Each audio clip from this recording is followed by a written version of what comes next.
Welcome to the Navigating Hollywood podcast. My name is Alan Wolfe, and I'm a filmmaker and an author. You can check out my latest movie, The Sound of Violet, which is available wherever you stream movies. Navigating Hollywood encourages and equips entertainment professionals to live relationally and spiritually holistic lives. If you work in entertainment, visit navigatinghollywood.org to discover how you can get involved. Today, we're joined by Robert Stillman, who is a film producer, entrepreneur, and investor. His first off-Broadway show, The God Committee, was made into a movie starring Kelsey Grammer, Julia Stiles, and Janine Garofalo. He helped produce the award-winning play Freud's Last Session, which launched productions in New York, Los Angeles, Chicago, and Sydney. That show has been turned into a movie starring Anthony Hopkins as Sigmund Freud, and Matthew Good as C.S. Lewis. Rob has also invested in Broadway shows such as A Gentleman's Guide to Love and Murder, Puffs, and Amazing Grace. Welcome, Rob. It's a pleasure to be here. Happy to say this is my first podcast I've ever done, so. This is historic. Wow. And everyone listening or watching is here to witness this amazing occasion. So happy to be invited, so I appreciate it. Yes, absolutely. And a huge congratulations on Freud's Last Session being turned into a motion picture. Was that always your plan? I had a plan. I got derailed. I ended up meeting with Carolyn Rosie Copeland, who's a producer in New York, with an idea of my own. And she said, I have this other project. Maybe you'd like to look at it. And it was the God Committee. And that was basically 12 angry men kind of set in a hospital. The people that decide who's going to get a transplant is called the God Committee. They had picked out a candidate.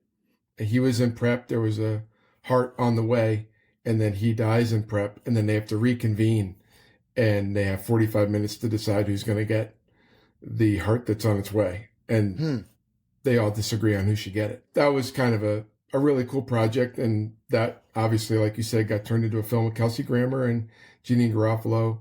But I had nothing to do with like the movie side of that. But then from there, Mark St. Germain had written the God Committee. And then he invited me to a table read of Freud's Last Session. As soon as it was over, I was like, I'd love to be involved in any way, shape, and form. And I'll do whatever I can to help. And it eventually made it to off-Broadway and ran for 2 years. Wow, that's amazing. Pretty crazy for a small little play. Totally. And then you took it on the road, because I remember seeing it in Santa Monica, and it starred Judd Hirsch and was it Tom Cavanaugh? Yes, Tom Cavanaugh, who was the lead in Ed, as you might recall. And they were great, super great guys to work with. And that's been interesting as well. Like everyone that's been involved with Freud, from New York to Chicago to LA, like they find the material fascinating and they really enjoy it, because it's a two-hander, one act, no intermission. So there's really nowhere to hide. And so I think actors enjoy that. It's puts them even on a higher tightrope, if you know what I mean. And it was interesting too, because we had the screening in LA in November at AFI for Freud's Last Session, the movie, and Judd Hirsch came to the screening. Oh, that's great. Did he say something to you afterward? No, I saw him coming down the steps, and I said, hey, I don't know if you remember, but I was one of the producers on the play, and, I met you in Santa Monica, and he's like, oh, yeah, very nice, and just kept moving. So, I mean, seemed like a huge get to get Anthony Hopkins to play the lead role of Sigmund Freud. How did that all happen? Way Hopkins came to the table is Rick Nacita, who is one of the producers on the film, was at one time his agent. And I guess he had gotten the script. He shared it with, see, I can't call him anything but Sir Anthony Hopkins, but he actually goes by Tony. Right. Yes. Yeah, right. So it doesn't feel right. So we'll call him Tony. We'll be very casual during this. I just want him to be comfortable. But he gave it to Tony. He read it. And I think, as I recall, Rick told me like the next day, he was like, I want to do this. Wow. So, which is Amazing. pretty, you know how that is. You give someone a script and it's like, you're lucky if you hear back from them in a month. But yeah, it was like the next day he called them and said, I really like it. And Hmm. then Tony and Matt working together for like a year prior to filming starting. And he just shared like different texts and emails with me of like how much he was investing in the part. Just notes and like ideas. And like, I think Hmm. there was one email that Matt had printed out from Anthony that was like 12 pages long. Like, Wow. really just delving into it. So he really dug in. He really wanted to understand it. He really wanted to portray something with real depth. And it was interesting too, like, and this is going to sound like name dropping, but we just had a screening in New York on Tuesday, and Jim Gaffigan was there.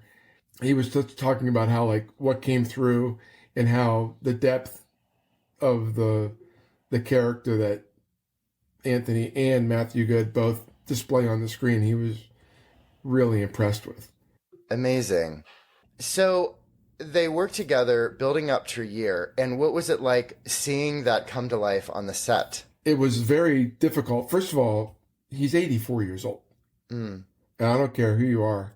At that age, it takes a lot of energy, a lot of memory, like all that stuff to pull that off. Most of the film is in Freud's office. Intensive dialogue and the blocking, all the things that went into it, and to pull it off. I don't think we were ever a day late. Everything was on schedule and just a consummate pro.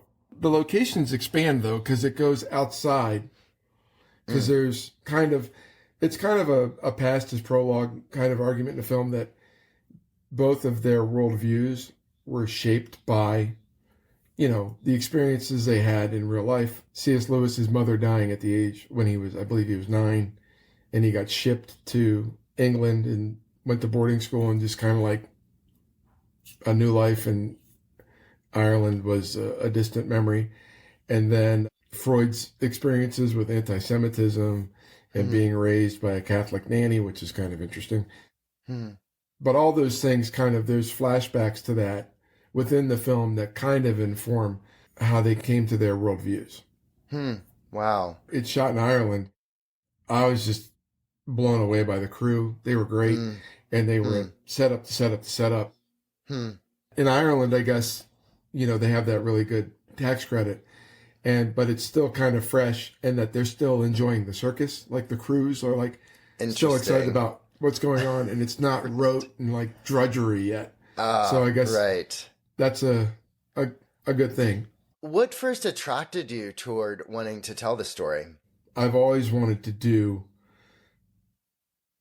projects that were kind of maybe espousing a worldview that isn't quite the norm, Hmm. and edifying and challenging and maybe providing something to think about versus like, how do I make a buck?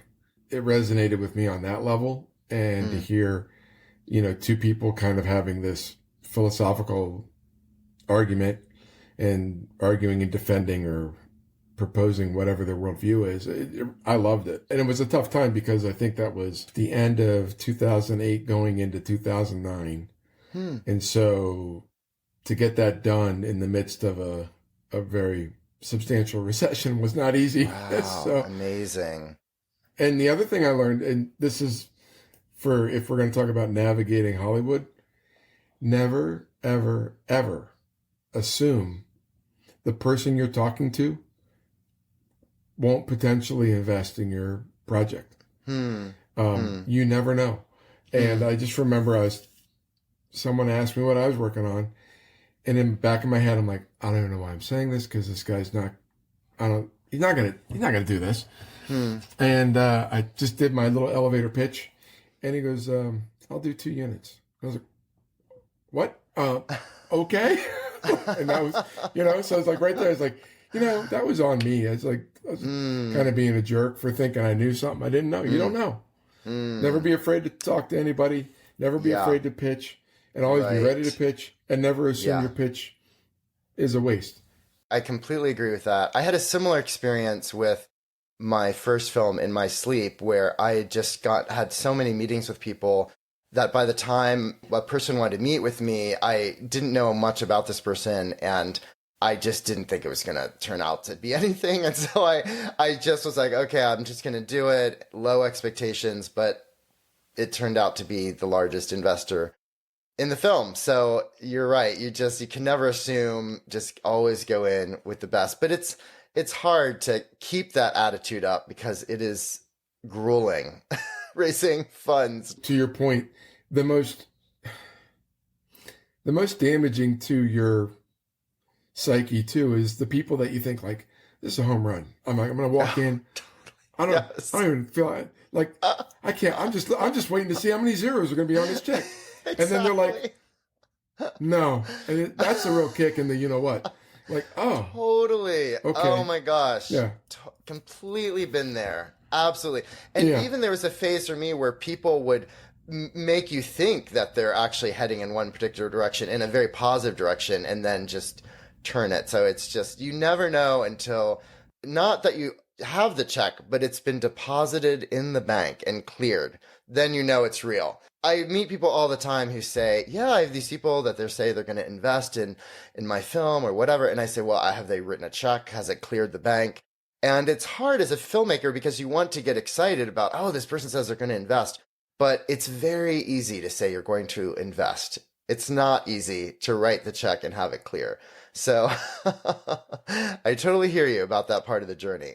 Let's face it, we're not working for DreamWorks. We're not Steven Spielberg or whatever big name producer or actor or talent or whatever you got behind you. We don't have those things.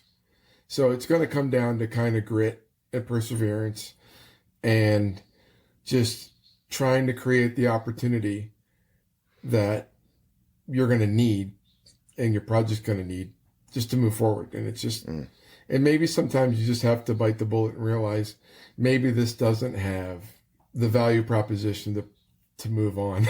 Right. Just close that door and just accept it. But that's hard to do. I mean, that's... Oh, completely.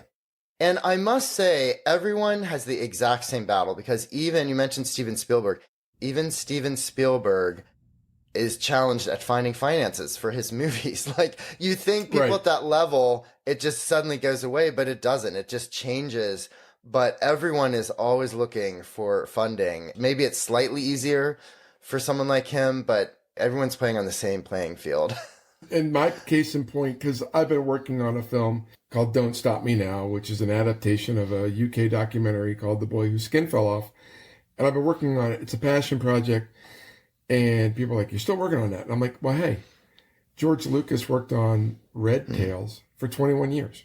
And so I'm like, if it took him 21 years to do something, why do I think I'm going to do something in, a year and a half to 2 years or whatever? Yeah. And then you kind of look back and you look at like all the little things that had to happen to slowly advance. And that's just kind of what it's about, is to just try and make a little bit of progress every day or every month or however that is. And then eventually it seems like the timing will catch up to you. And you will have set up all the dominoes. And then there's that next event that makes the dominoes fall. And that's what they did with Freud.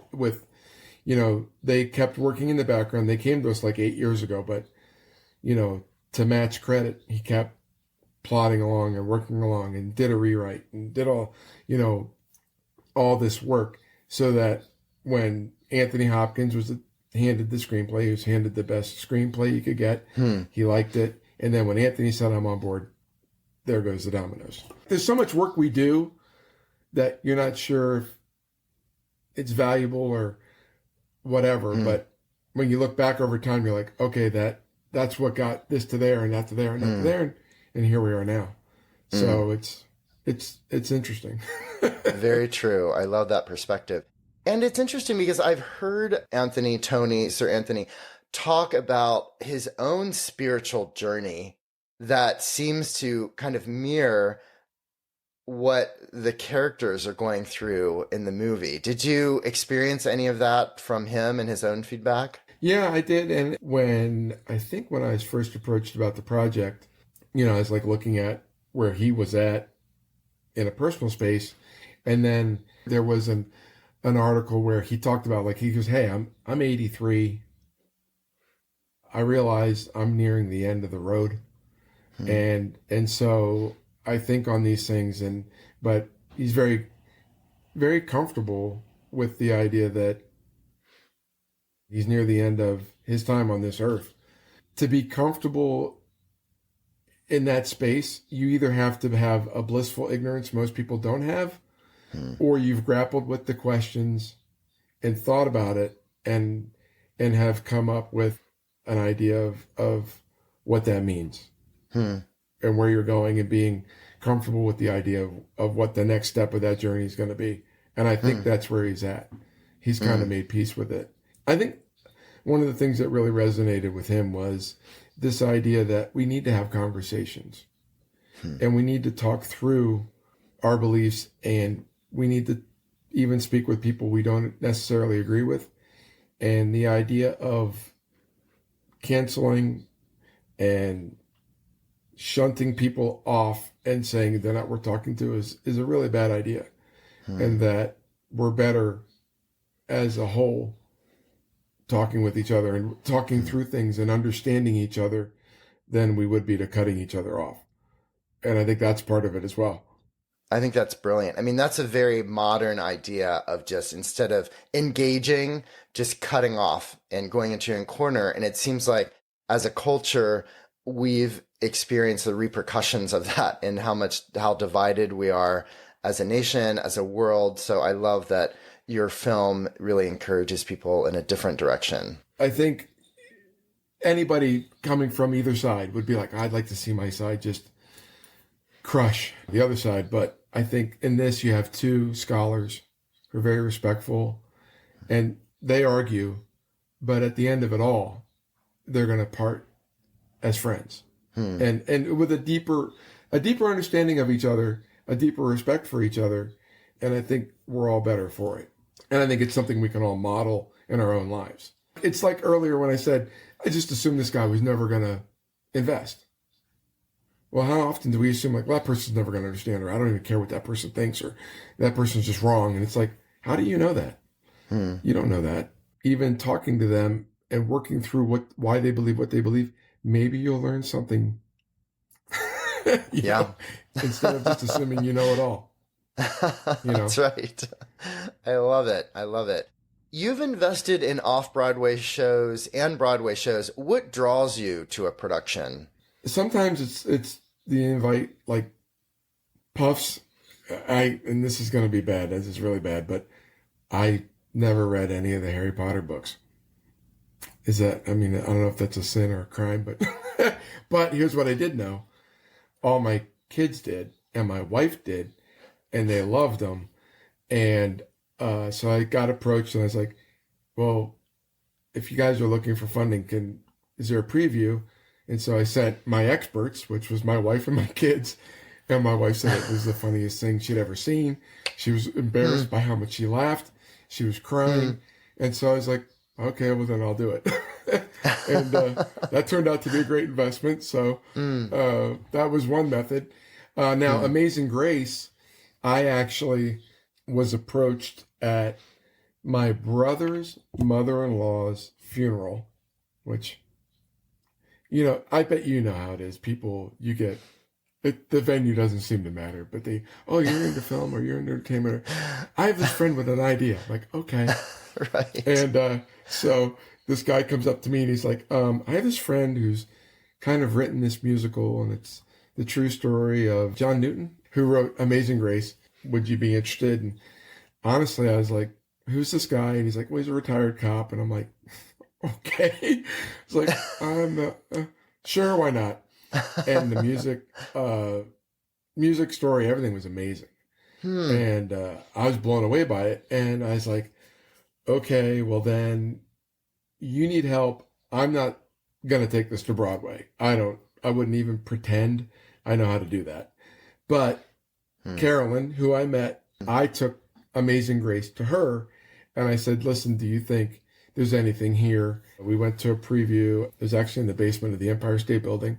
And then she came on board and really was the person that got it to Broadway. Honestly, how it's not still running today, I don't know. It was a great show. It was amazing, but for whatever reason, the critics didn't like it. So it is what it is. What was that like, just dealing with that? It sucked, but that's the nature of the game. I mean, even Freud's Last Session, it's gotten good reviews, but to say they're raves, we've gotten some negative ones. And I just feel so much, I actually feel so much more for the director and the actors who they're pouring their heart and soul into it. I mean, I love it and I've put plenty of work into it, but I feel like they're even more so exposing themselves and putting themselves even more out there. And it's just like, it is what it is. You kind of just birth this thing and you give it to the world and then what happens, happens. And it's not easy. That's probably, to be honest, the hardest part because you want everyone to love it the same way you do. And it's just never going to happen that way. I think there's elements of the film that certain critics are just, they're not going to get past. I think some of that is related to the discussion itself. And so the one thing I will say that we've gotten in every review is that Matthew Good and Anthony Hopkins' performances are just mesmerizing. And they all acknowledge that. They're like, the actors are great. So Wow. We've captured that. And so I think for the critics and for the audience that is going to, be attracted to this content to begin with, they're going to love it. On that score, I think we've, hit a home run, which is great. You chose a story where there are a lot of spiritual questions that are posed. What has your own spiritual journey looked like? A lot like that. Really? I was raised in not quite a fundamentalist evangelical household. We were close, but not quite that far into the fundamentalist camp, more of an evangelical. And I think as anybody grows up and they mature, they're like, how much of this is something I inherited and how much of this is something I fleshed out for myself? One of the most powerful things that shaped me was I went on a missions trip to El Salvador, and it became clear to me on that trip, and I was in college, that I don't think I was in the right space. And I don't know that it kind of washed away everything I grew up with and exposed me to, I would say, a more real relationship with Christ and just like realizing that I needed to repent. And that was a big part of my journey. I just feel like there is an intelligence to the universe that's undeniable. So for me, I just believe that there's a God and his son walked the earth, died for me, and in that process absolved me of my sin. So I believe that. That's what I believe. And how did that idea become a reality in your life? I think when you go through the process of kind of kicking the tires, at some point you got to get in the car. If I'm going to believe this, then it kind of needs to inform everything you do. And Alan, I am by no means perfect. I don't want to put myself on any type of pedestal.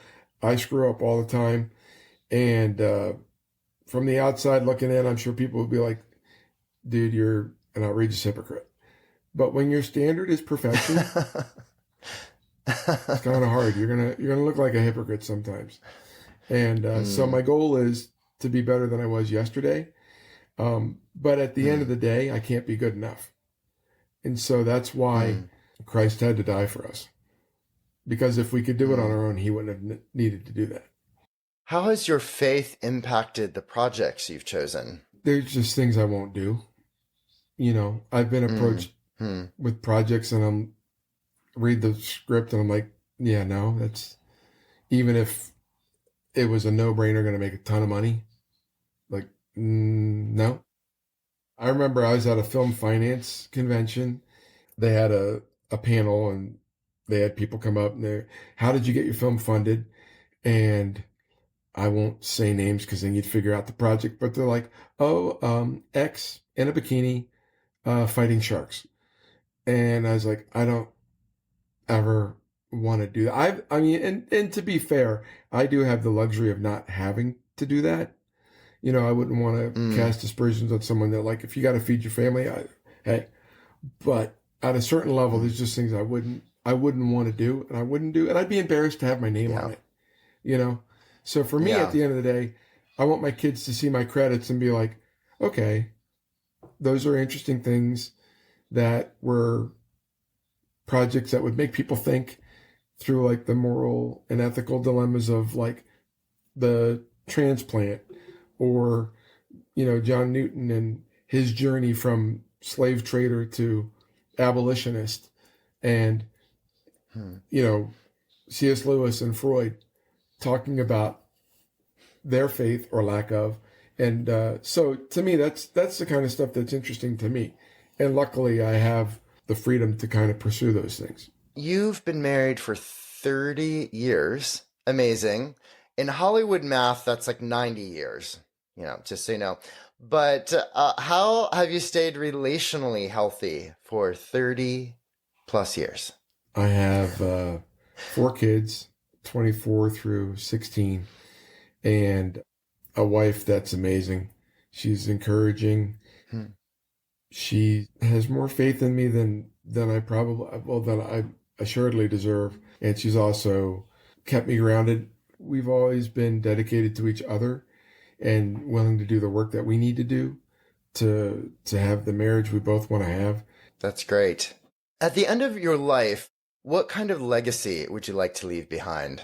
I want my kids to be proud of the man I was. They can look back on the choices I made, the commitments I honored, you know, having been married for 30 years, just showing the value of honoring the commitments you make.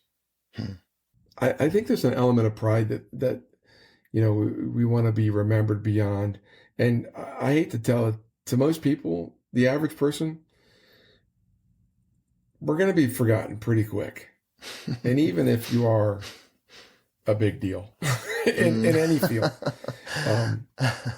I'm not so sure that anything beyond having made a positive impact is valuable. It was interesting. I saw a wildly successful, maybe been a billionaire, some business guy, and he's like, you know, you can have all the success in the world, but if your kids don't want to be with you when they're adults, he goes, I would consider that a failure. And I 100% feel the same way. And luckily, so far, they enjoy being with us, and it's precious when it happens. That's probably one of the things I'm most proud of, is just to be in a great, close, healthy relationship with all my kids. That's amazing. Thank you so much for being my guest, Rob. Thanks for sharing your insights and your journey. I really appreciate you being here. It was such a pleasure. If you work in entertainment, check out the complimentary courses and other resources available at navigatinghollywood.org. Please follow us and leave us a review so others can discover this podcast. You can find our other shows, transcripts, links, and more at navigatinghollywood.org. I look forward to being with you next time.